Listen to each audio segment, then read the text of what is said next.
Okay, my book today is Dr. Seuss's very first book, and to think that I saw it on Mulberry Street.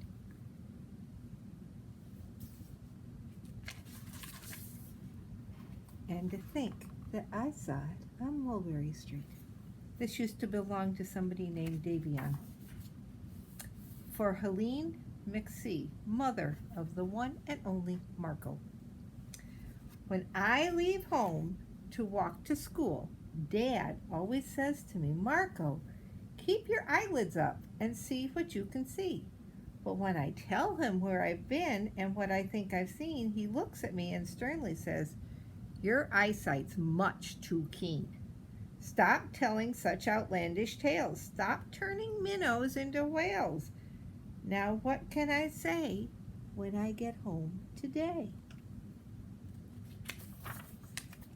All the long way to school and all the way back, I've looked and I've looked and I've kept careful track. But all that I've noticed except my own 2 feet was a horse and a wagon on Mulberry Street. That's nothing to tell of. That won't do, of course. Just a broken down wagon that's drawn by a horse? That can't be my story. That's only a start. I'll say that a zebra was pulling the cart. And that is a story that no one can beat when I say that I saw it on Mulberry Street. Yes, a zebra's fine, but I think it's a shame such a marvelous beast with a cart that's so tame. The story would really be better to hear if the driver I saw were a charioteer. A gold and blue chariot's something to meet, rumbling like thunder down Mulberry Street. No, that won't do at all. A zebra is much too small. A reindeer is better. He's fast and he's fleet, and he'd look mighty smart on old Mulberry Street. Hold on a minute, there's something wrong. A reindeer hates the way it feels to pull a thing on wheels. He'd be much happier instead if he could pull a fancy sled.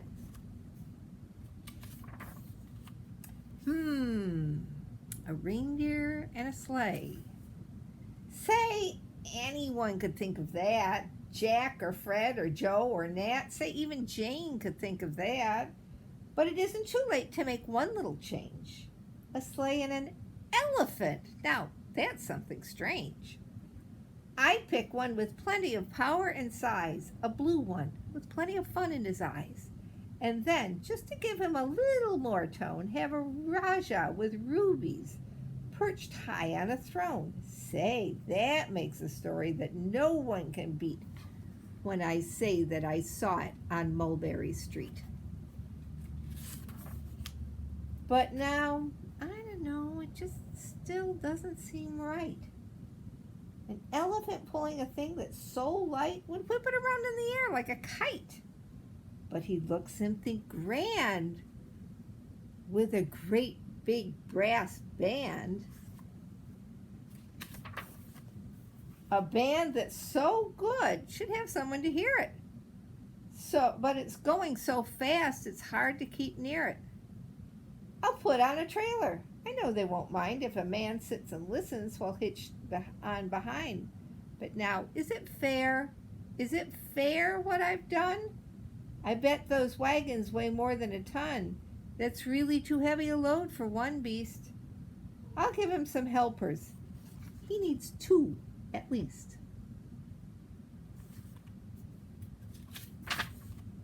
But now what worries me this is Mulberry Street runs into bliss. And unless there's something I can fix up, there'll be an awful traffic mix-up. It takes police to do the trick, to guide them through where traffic's thick. It takes police to do the trick. They'll never crash now. They'll race at top speed with Sergeant Mulvaney himself in the lead. The mayor is there, and he thinks it's grand, and he raises his hat as they dash by the sand. The mayor is there, and the aldermen too, all waving big banners of red, white, and blue. And that is a story that no one can beat when I say that I saw it on Mulberry Street. With a roar of its motor, an airplane appears and dumps out confetti while everyone cheers. And that makes a story that's really not bad. But it still could be better. Suppose that I add a Chinese boy who eats with sticks, a big magician doing tricks, a 10-foot beard that needs a comb. No time for more, I'm almost home. I swung round the corner and dashed through the gate. I ran up the steps and I felt simply great. For I had a story that no one could beat, and to think that I saw it on Mulberry Street. But Dad said quite calmly, just draw up your stool and tell me the sights on your way home from school.